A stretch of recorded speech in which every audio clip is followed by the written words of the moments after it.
على محمد يا رب صل عليه وسلم Alhamdulillahi Rabbil Alamin. Allahumma salli ala Muhammad wa ala ali Sayyidina Muhammad. Bismillahirrahmanirrahim. Pada pertemuan kali ini kita akan membahas tentang qisas. Ya. Jadi qisas ini adalah lanjutan materi jinayat, subtema yang kedua setelah materi pembunuhan. Baik, langsung fokus ke layar. Kita lihat di sini pertama adalah pengertian qisas. Qisas berasal dari kata qasasa, yang artinya memotong. Nah, itu artinya memotong. Atau berasal dari kata iqsa, yang artinya mengikuti, yakni mengikuti perbuatan si penjahat sebagai pembalasan atas perbuatannya. Itu dia. Baik, lanjut. Menurut syara, qisas adalah hukuman balasan yang seimbang bagi pelaku pembunuhan maupun perusakan atau penghilangan fungsi anggota tubuh orang lain yang dilakukan dengan sengaja. Itu dia. Lanjut. Ruang lingkup hukum qisas ini dibatasi oleh para fuqaha hanya pada tindak pidana, ya, tindak pidana atau kejahatan yang berhubungan dengan jiwa alias pembunuhan dan badan penganiayaan atau biasa diistilahkan dengan an-nafsu wa al-jarahah. Ya, an-nafsu wa al-jarahah, nyawa dan luka, itu terjemahannya. Lanjut, hikmah qisas. Apa hikmahnya? Ya, hikmah yang dapat dipetik bahwa Islam menerapkan hukuman yang sangat menjaga serta menjaga kehormatan dan keselamatan jiwa manusia. Itu hikmahnya. Pelaku perbuatan pembunuhan diancam dengan qisas, baik yang terkait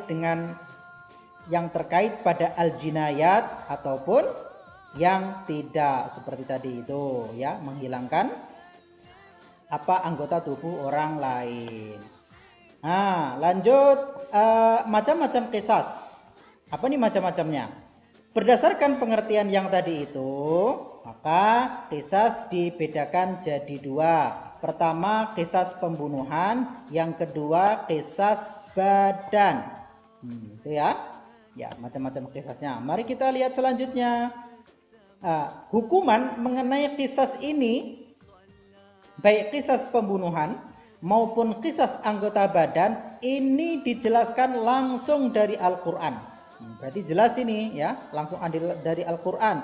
Jadi bukan ijtihad, ya, bukan pendapat, tapi hukumnya langsung di dalam Al-Maidah, ya, surat nomor 5 ayat 45. Apa itu ayatnya? Bismillahirrahmanirrahim. Wa katabna 'alaihim fiha annan nafsa bin nafsi wal 'aina bil 'aini wal anfa bil anfi wal udhuna bil udhuni was sinna bis sinni wal juruha qisas. فَمَنْ تَصَدَّقَ بِهِ فَهُوَ كَفَّارَةٌ لَهُ وَمَنْ لَمْ يَحْكُمْ بِمَا أَنْزَلَ اللَّهُ فَأُولَئِكَ هُمُ الظَّالِمُونَ. Itu dia penjelasan Al-Maidah tadi. Dan kami telah tetapkan terhadap mereka di dalamnya, dalam kurung At-Taurah, ini sudah di dalam Al-Quran, bukan di Taurah, bahwasanya jiwa dibalas dengan jiwa, mata dibalas dengan mata, hidung dengan hidung, telinga dengan telinga, gigi dengan gigi, dan luka-luka pun ada qisasnya. Barang siapa yang melepaskan hak qisasnya, maka melepaskan hak itu menjadi penebus dosa baginya. Dan barang siapa tidak memutuskan perkara menurut apa yang diturunkan Allah, maka mereka itu adalah orang-orang yang zalim. Itu ya, jelas dasar hukumnya langsung dari Al-Qur'an Al-Maidah. Lanjut.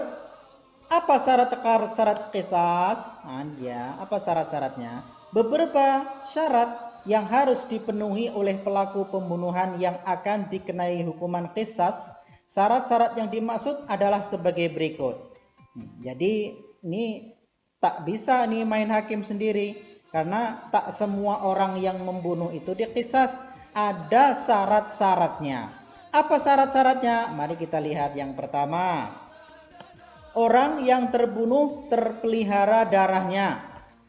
Artinya orang yang benar-benar baik. Bisa dilihat di Al-Maidah di ayat 37. Ayat di atas menunjukkan bahwa Islam melalui Al-Quran menjelaskan atas pelarangan membunuh orang lain dan membuat kerusakan di atas muka bumi. Bahkan dalam ayat lain, jiwa manusia bukan hanya wajib dijaga, melainkan juga wajib dihormati. Allah berfirman di ayat yang lain, ini Al-Isra ayat 70, langsung artinya, dan sesungguhnya telah kami muliakan anak-anak Adam. Kita anak Adam ini. Kami angkut mereka di daratan dan di lautan. Kami beri mereka rezeki dari yang baik-baik dan kami lebihkan mereka dengan kelebihan yang sempurna atas kebanyakan makhluk yang telah kami ciptakan. Itu ya, jelas ya? Itu yang pertama syaratnya. Yang kedua, B, pembunuh sudah baligh dan berakal.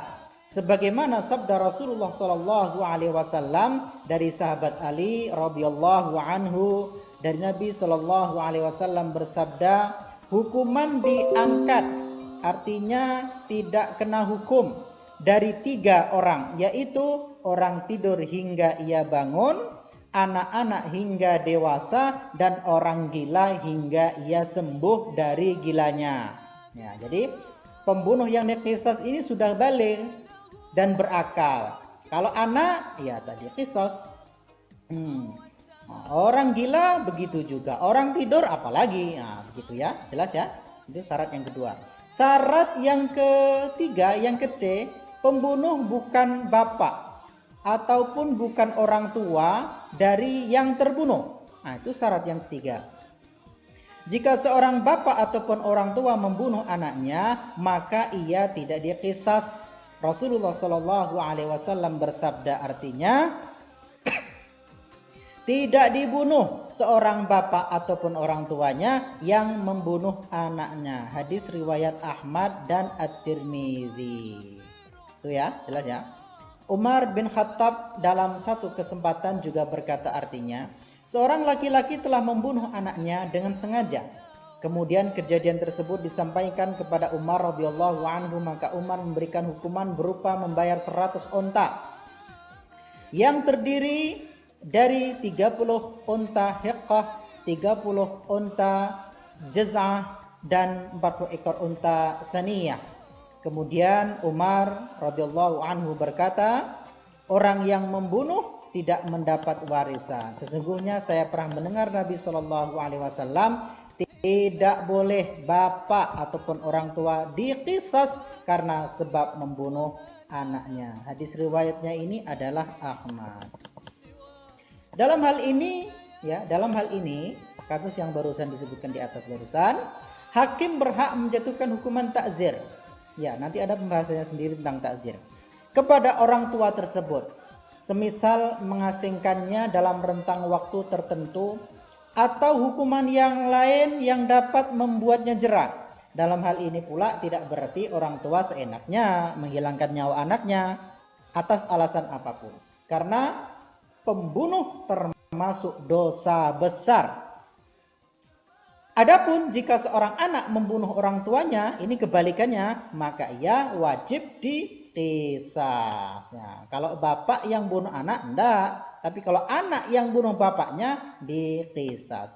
Kira-kira itu saja pertemuan kita pada saat ini yang bisa kita sampaikan. Ya, nanti kita akan ada lanjutannya pada materi setelah qisas, yaitu tentang diat.